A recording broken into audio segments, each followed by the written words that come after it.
So, let's talk about something called samadhana.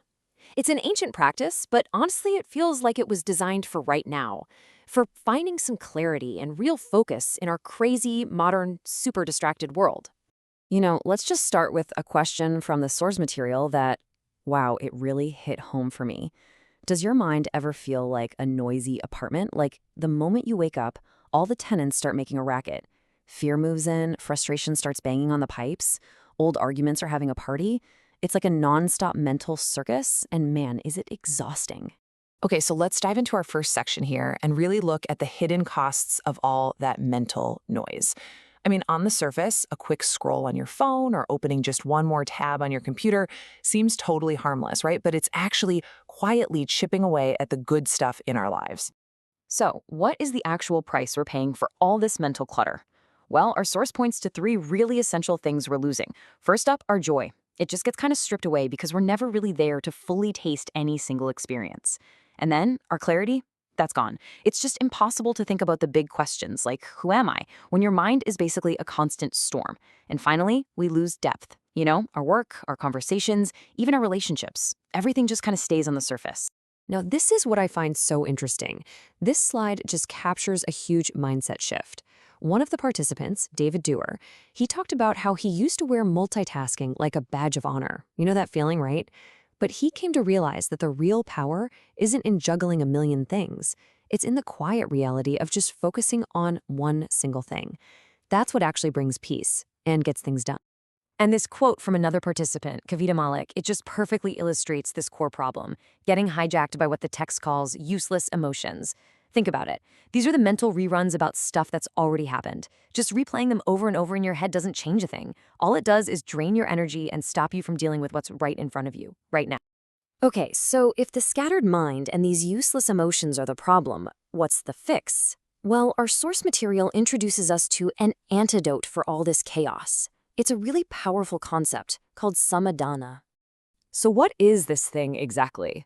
Well, samadhana isn't just about trying to concentrate harder. Nope. It's a state of deep inner contentment that's totally stable no matter what's going on in the world around you. It's like an anchor for your mind that shifts your focus away from the endless to-do list of external problems to this one central grounding question. Who am I? And this is a really crucial point. Not all focus is created equal. The kind of focus we're used to, that tense, pressure-based focus, it actually tightens and contracts the mind. It's rooted in fear, and it just drains you. Samadhana, on the other hand, is a joyful focus. It relaxes the mind, it gives you energy, and it actually leads you toward a feeling of freedom. The teacher in our source, Girish Jha, he uses this absolutely brilliant metaphor to explain this shift in attention. He says, we spend so much of our lives running around trying to fix and decorate and perfect every single little room in our house. But Samadhana asks us to stop endlessly polishing the furniture and instead go check out the electricity that's lighting up all the rooms in the first place. See? The focus moves away from fixing all the external stuff to understanding the one single inner source of your own awareness.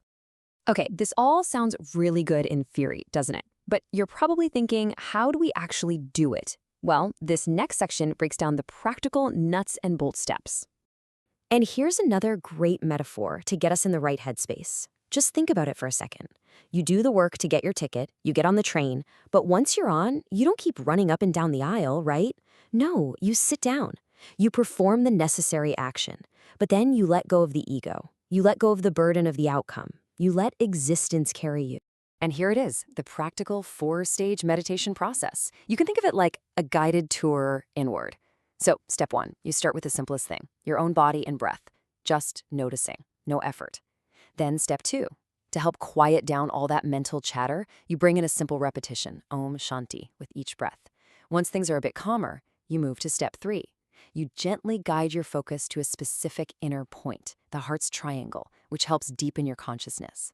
And then the final and most important step, step 4, you let go of all the effort. You just rest. Rest in the state of being a witness, just watching without any judgment. And I think this is so important to remember. This is a practice, not a performance. The source material is super clear that losing your focus is totally normal. It's going to happen. The goal isn't to be perfect. The goal is just that consistent daily effort of coming back again and again to that place of calm awareness. So, what happens when you actually start doing this stuff in the real world? I mean, what's the payoff? Well, the materials we looked at are just packed with people sharing the real, tangible benefits they've seen from this practice. Let's go back to David. Remember him? He was facing all these crazy, stressful events with his family and his business, all happening at the same time. But instead of trying to multitask his way through the chaos, he applied this single-pointed focus to each thing as it came up. And the result? He felt calm, and he actually made real, practical progress. And for another participant, Jerry, the payoff was this fundamental shift in how he experienced his day-to-day life. He talks about this new fluidity in his days, a life with less friction, less resistance, and fewer rigid expectations. Things just flow. Now get ready for this number, because it's staggering. According to the source, we spend 99% of our time being carried away by those useless emotions we talked about. 99%! This practice, this is the tool that helps you start to break that incredibly powerful default cycle of just being hijacked by your own thoughts. And this quote from Dennis, it just perfectly captures where this practice can take you. It's not about gritting your teeth and forcing yourself to concentrate. It actually becomes a state of effortless enjoyment. It's about finding this deep, natural peace that's already there right underneath all the noise. Which, it brings us to this final, really transformative question that the practice leads you to ask.